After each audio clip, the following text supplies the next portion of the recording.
बिस्मिल्लाहिर्रहमानिर्रहीम। अस्सलाम वालेकुम नाज़रीन, गुलाम हैदर खोखर। उम्मीद करता हूँ कि आप खैरियत से होंगे। आज मैं आपके साथ जो बातचीत इस वीडियो के ज़रिए शेयर करने जा रहा हूँ, बेसिकली दो इशू जो हैं। एक तो ये कि पंजाब में 14 मई के इंतखाबात के हवाले से जो वफाकी वज़रा हुकूमती हलकों ने दावा किया था कि 14 मई को इंतखाबात नहीं होंगे, और वही बात सामने आ चुकी है कि इलेक्शन कमीशन पाकिस्तान की जानिब से बैलेट पेपर्स के हवाले से प्रिंटिंग प्रेस को ये कहा गया है कि आप कैंडिडेट्स के जो बैलेट पेपर छपवाने थे वो उन पे बैन लगा दिया, पाबंदी लगा दी है। अब एक तो रीज़न ये है कि इलेक्शन कमीशन को जो वजारत ख़जाना स्टेट बैंक की तरफ से जो 21 अरब रुपए जारी करने थे वो पैसे नहीं मिले हैं। एक तो ये इशू है। दूसरा ये कि खुद इलेक्शन कमीशन को नज़र आ रहा है कि ये इंतखाबात होने ही नहीं जा रहे हैं, तो इस पर मज़ीद एक्सरसाइज करने के लिए या इस तरह के इंतजाम करने की ज़रूरत क्यों आए। तो दोस्तों, ये इस चीज़ का तो पहले जायज़ा लेना चाहिए कि ये जो वफाकी वज़रा ख़ास तौर पे वज़ीर दाखिला राना सनाउल्लाह और वज़ीर ख्वाजा आसिफ, बाकी भी और थे, लेकिन ये बड़ी दावा करते थे पहले दिन से कि 14 मई को इंतखाबात होने ही नहीं है। हालांकि सुप्रीम कोर्ट पाकिस्तान वाज़ेह कह चुका था कि अपने फैसले में कि किसी भी सूरत में आइन पे अमल करना है और 14 मई को इंतखाबात होने। अब एक तरफ सुप्रीम कोर्ट पाकिस्तान का ये फैसला है, अब उसके फैसले की क्या नोयत रह जाती है, बाकी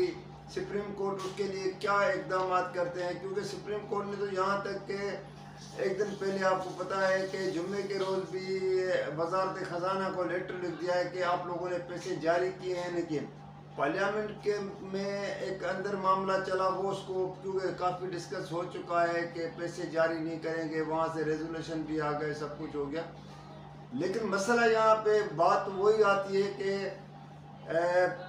सुप्रीम कोर्ट के फैसले पे अमल दरामद न होना, ये खुद बजाते खुद जो है ना एक मुल्क के लिए बड़ा सानिया, अल्लाह न करे, ये बड़ा एक वो वाक़या रूनमा हो सकता है। क्योंकि सुप्रीम कोर्ट पाकिस्तान के बाद कोई मुल्क में अदालत नहीं है।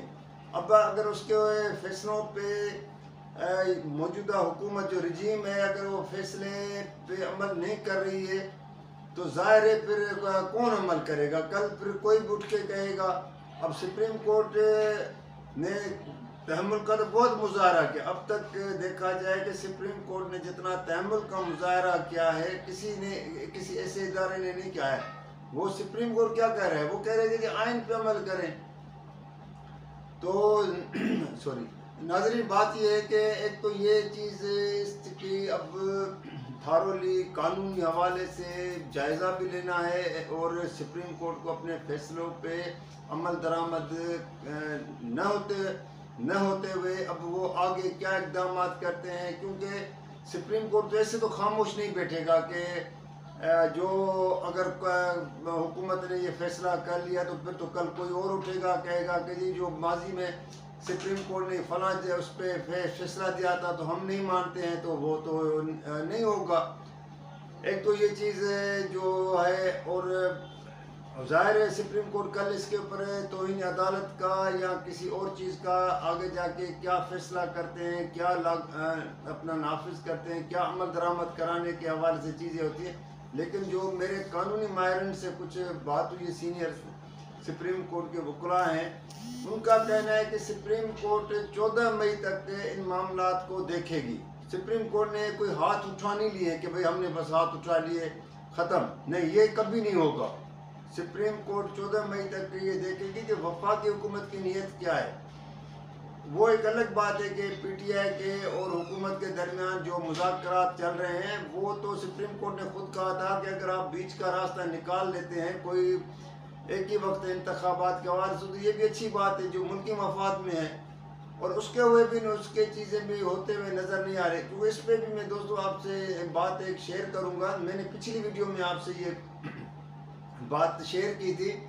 कि हुकूमत पीटीआई वालों के साथ जो मुज़ाकरात करी, वो कहते हैं ना पंजाबी में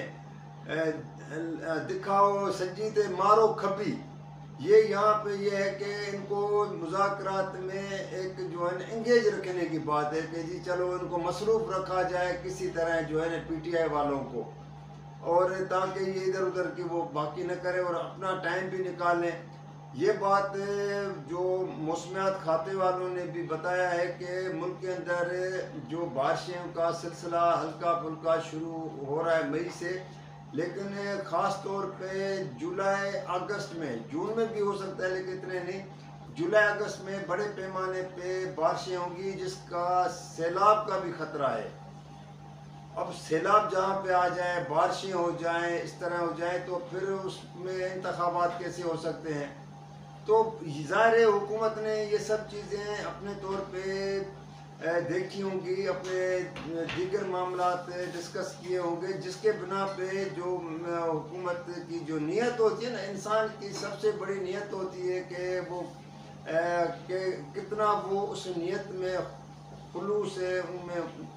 नज़र आए कि जी वो जो फैसला करने जा रहे हैं वाकई वो कर सकते हैं या सिर्फ ये दिखावे के लिए चीज़ें जो हो रही हैं। तो दोस्तों ये तो अब तय हो गया कि पंजाब में इंतखाबात जो शुरू से सब लोग कह रहे थे, हम भी आपके साथ बात कर रहे थे कि 14 मई को तो ये नहीं होंगे। सज़ा किसको आती है, लेकिन सज़ा आएगी चाहे ऊपर की लेवल हो, वज़ीर आज़म हो या जो भी हो बाकी, लेकिन सुप्रीम कोर्ट को, अगर सुप्रीम कोर्ट ने अपने फैसले के हवाले से कोई तयन नहीं किया, सज़ा का तयन नहीं किया, कोई मामला नहीं किए, तो फिर नहीं लग रहा है कि आइंदा कोई भी जो है ना जाके इस पर। और दूसरी बात यह है कि सुप्रीम कोर्ट के चीफ जस्टिस उमरता बंदयाल ने 8 रुकनी बेंच जो तश्कील दिया था, जिसमें हुकूमत ने चीफ जस्टिस के खुद नोटिस को ख़त्म करने और अदालती इस्लाहत के हवाले से जो बिल कानून मंजूर किया था, फिर उसको एक फौरी तौर पे पिछली ईद की छुट्टियों में उसको गज़ेट नोटिफिकेशन जारी किया था। तो उस पर 8 रुकनी बेंच दोबारा जो है तश्कील देकर 2 मई मंगल को, आने वाले मंगल को ही जब ये छुट्टियां ख़त्म होंगी तो 2 मई को उसकी भी जो है एक समाअत रखी है, जिसमें अटॉर्नी जनरल पाकिस्तान, वफाकी हुकूमत, नवाज़ league, peoples party, Tehreek Insaf और बाकी जमातों को भी नोटिस जारी किए। ये भी बहुत बड़ा केस है कि एक तरफ सुप्रीम कोर्ट ने जो है उनको हुकूमत को पाबंद किया था, बल्कि सदर पाकिस्तान को कहा था कि अगर आपके पास ये बिल आ भी जाए कानून की शक्ल के लिए तो आप उस पर सिग्नेचर नहीं करेंगे जब तक सुप्रीम कोर्ट इसका कोई हतमी फैसला नहीं करती है। तो हुकूमत ने तो, सदर ने तो फिर वो बिल वापस दोबारा भी कर दिया था, लेकिन हुकूमत ने जब सदर की तरफ से वापस आया तो उसको जो है ना एक पार्लियामेंट के, नेशनल असम्बली को इस्तेमाल किया। हालांकि इस तरह के जब कानून बन जाते हैं तो उसका गज़ेट नोटिफिकेशन हमेशा जो है ना लॉ मिनिस्ट्री, जो कानून इंसाफ की वजारत होती है, लॉ एंड जस्टिस, वो उसकी गज़ेट नोटिफिकेशन का। लेकिन पिछले दिनों जब ईद की छुट्टियां थी उसमें ये जो है ना उसका गज़ेट नोटिफिकेशन नेशनल असम्बली ने प्रिंटिंग कराया, प्रिंटिंग प्रेस से कराया, फिर छपवा के और जारी भी कर दिया। मैं इसका मकसद है कि हुकूमत की नीयत का आप अंदाज़ा लगा लें कि हुकूमत कहाँ तक जा सकती है, कि किस तरह सुप्रीम कोर्ट के अख्तियारात को भी रोका जाए, चीफ जस्टिस के अख्तियारात को महदूद किया जाए, जो मना उनके बस में। उनको इतनी एक वो होती है ना कि जैसे जल्दी होती है कि जितना जल्दी हो सके, जितना कर सके काम करके और उनके हाथ बांधे। अभी कानून में किसी का हाथ इस तरह जो है ना नहीं बांध सकते जब तक पार्लियामेंट कानून तो बनाती है, लेकिन सुप्रीम कोर्ट को भी ये अख्तियार है कि उसकी तशरीह कर सकती है। अब ज़ाहिर है चीफ जस्टिस या बाकी जजेस ये कहाँ मानेंगे कि जी आप उनके हाथ बांध दें, क्योंकि एक तासर ये दिया जा रहा है कि सुप्रीम कोर्ट के अंदर जजेस तकसीम हो चुका है। हम नहीं करें, ये ओपनली मीडिया पे भी आ रहा है, हर जगह पे आ रहा है, डिस्कस हो रहा है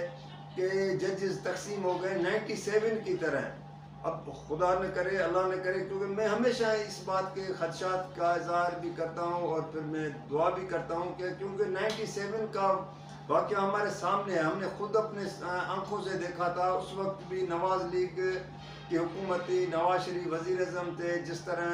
सुप्रीम कोर्ट पे चढ़ धर के जाके